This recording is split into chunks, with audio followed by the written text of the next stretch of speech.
Бичлэг эхлэхийн өмнө лайк болон subscribe дарж бас ямар ч хамаагүй комент үлдээхээ битгий мартаарай. Энэхүү контентын бага насны хүүхдүүд болон жирэмсэн эмэгтэйчүүд хэд мэдрэг хүмүүст тохиромжгүй. Уг бичлэг дээрх агуулга таны бодит амьдрал дээр сөрөг нөлөө үзүүлсэн тохиолдолд бид хариуцлага хүлээхгүй болохыг анхааруулж байна. Өгсөн хүнийг дахин амьлуулах эсвэл өөрт мөнх амьдрах аргын талаар судлаж үзээгүй хүн байхгүй байх. Хэдий бодит амьдрал дээр иймэрхүү утгагүй зүйл байхгүй гэж өнгөн талдаа хүн болгон ижлэгэн хариулт өгдөг. Гэхдээ дотроо нууцхан байдаг ч болоосоо гэж санаа алдах хүний шунал. Бид бол хамгийн шуналтай амьд бийт. Бүх зүйлийг өөрийн болгохыг хүсэгч. Хамгийн гайхалтай нэг зүйл өхөн хөлтөл минь үргэлжлэх болно. Эрхэмзэг ноёд хадагтай нараа. Аим шиг юм биш төхөө цувралд тавтай морил. Өнөө шөнө бид өгсөн үний зохицыг дахин амьлуулах буюу хамгийн анхны зомби хэрхэн бүтсэн талаар ярилцах болно. Хэрв та бэлэн бол тухлан сууж таалан сойрох нь. Энэ бол Новембер.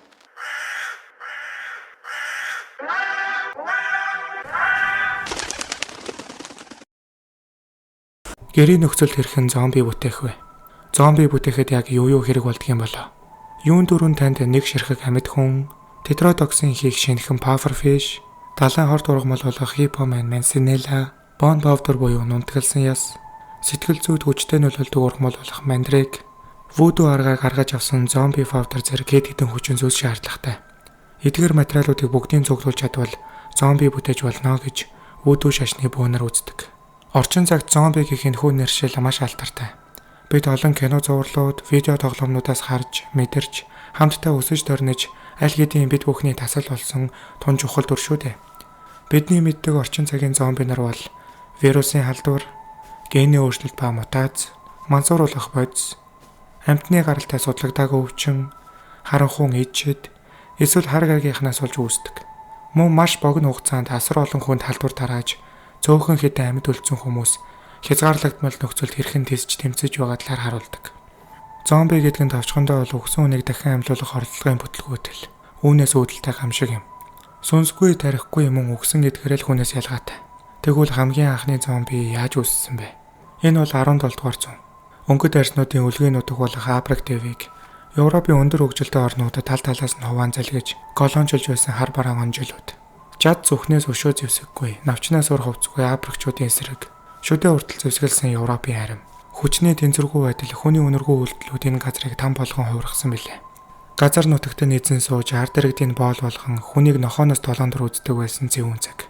Хэдэн 10 цагийн тасралтгүй хөдөлмөрийг балаг ус зүсэм талахаар арилждаг хөдөлмөрийн мөлжлөг. Гагцгүй энэ бараан онжилуудад харанхуй бөөгийн шашин болох voodoo, Африк твээс хальж одоогийн Америк болон Карибын тэнгист үсэрхийлсэн гэдэг.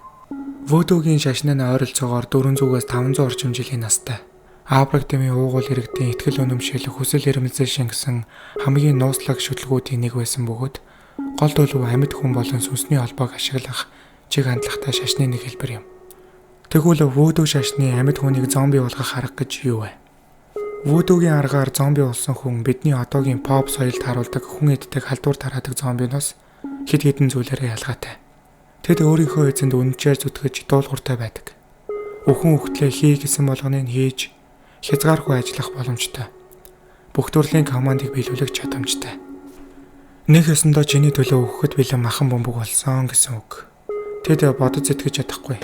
Чамаас ямар нэгэн зүйл асууж алгаахгүй, унтахгүй, мөн идэхгүй. Хэрхэн ийм төрлийн зомби бүтээдэг вэ? Хамгийн эхлээд хохирогч буюу хүдэрч хэрэг биетэй эдэр насны залуу хэрэг сонгох хэрэгтэй. Эрүүл мэндийн асуудалгүй байвал маш сайн. Сонгосон этгээдэд pufferfish-ээс гаргаж авсан тетродоксын уусамлаа ямар нэгэн аргаар зомби powder-тай холон уулгах ёстой. Ингэснээр таны сонгосон хохирогчийн зүрх 12 цагийн турш зогсох болно. Иргэн тойрны хүмүүс үхсэн гэж андуурхан дамжиггүй. Төд бодлогыг оршуулах ёслолж болж түүнийг газар босны дараа хамгийн гол туршилтын ажлаа эхлэж болно. Гэхдээ хор өгснөөс хойш 3 хоногийн дотор хохирогч сэргдэг тул яарвчлах хэрэгтэй. Pufferfish-ийн хорны нөлөөнөөс болоод тэр аль хэдийн ой санамжаа бүрэн алдаж өөрийгөө хэн гэдгээж мартсан байх болно.